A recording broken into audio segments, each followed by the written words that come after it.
I'll get back to what I was doing earlier, which is cleaning up all the little banjo parts. So y'all been mighty gracious lately of watching my old humble videos and not making any ugly remarks.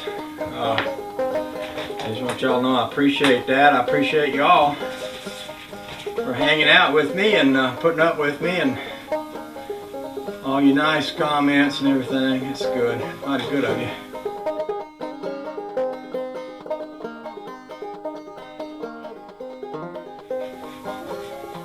I don't know what else I got to talk about. I'm a little bit disappointed in my Jeep not running right now. And I went ahead and ordered a carburetor. I've had trouble with that. You know, that carburetor was one. I had a box of old carburetors in my Jeep. The carburetor was on there, didn't work, and I messed around and took one out of the box and took pieces and parts and made one up and got it where it worked pretty good and put it on there, and I've been using it for a couple of years. But every so often either the needle valve will stick or the choke will stick or something will stick, you know. Last time I ran it, the choke was sticking and it ran just about the way it's running now. So I figured if I got out there and just manually operated the choke, I could get it going this morning. I tested and made sure it had gas, and it did, coming from a fuel line, and I bypassed the filter that goes into it, and I could tell there's gas in the carburetor because when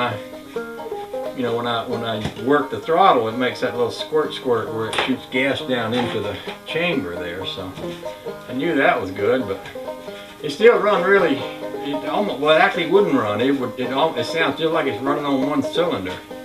So then I went to the distributor. I opened it up. I cleaned where the rotor button goes up and touches things inside the cap, and squirted a little WD-40 in there in case there was any moisture in there. Of course, it didn't seem like there was. It seemed like it was good and dry inside that distributor cap, but I was just looking for whatever. It didn't have any points to set. It's a electronic setup, so nothing I can do about the points and all. But I figured, you know, that carburetor could have sprung a leak down in the bottom of it. Could be sucking air. That could be causing it to run that way. When it only runs on one cylinder, it makes me think of timing. And of course, timing will make me think of electronics, because if the timing chain ain't broke, that'd be the next thing I'd look for, is something about the way the electronics is being distributed through the distributor cap and the wires and everything. But I did put a brand new timing chain on that, and I doubt if it's been driven more than, well, with me running around the yard here in it, more than 10-15 miles since I put that new timing chain in there. So unless something broke in there, which I don't think would happen, I can't imagine what could have caused it to suddenly not be working as far as the timing chain would go.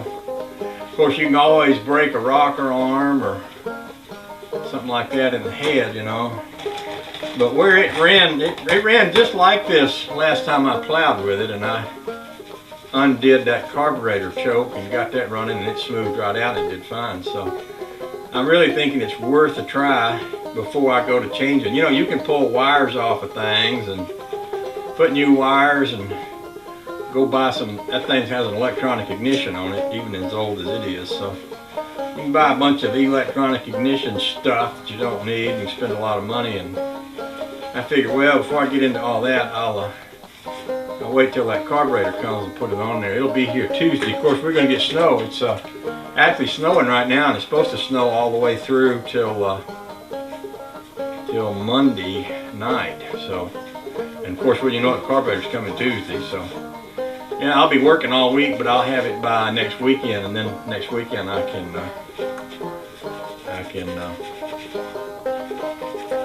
put it on there, and we can see if that'll take care of it. Shame not to have the Jeep right now, but my neighbor said he kind of plowed around out here.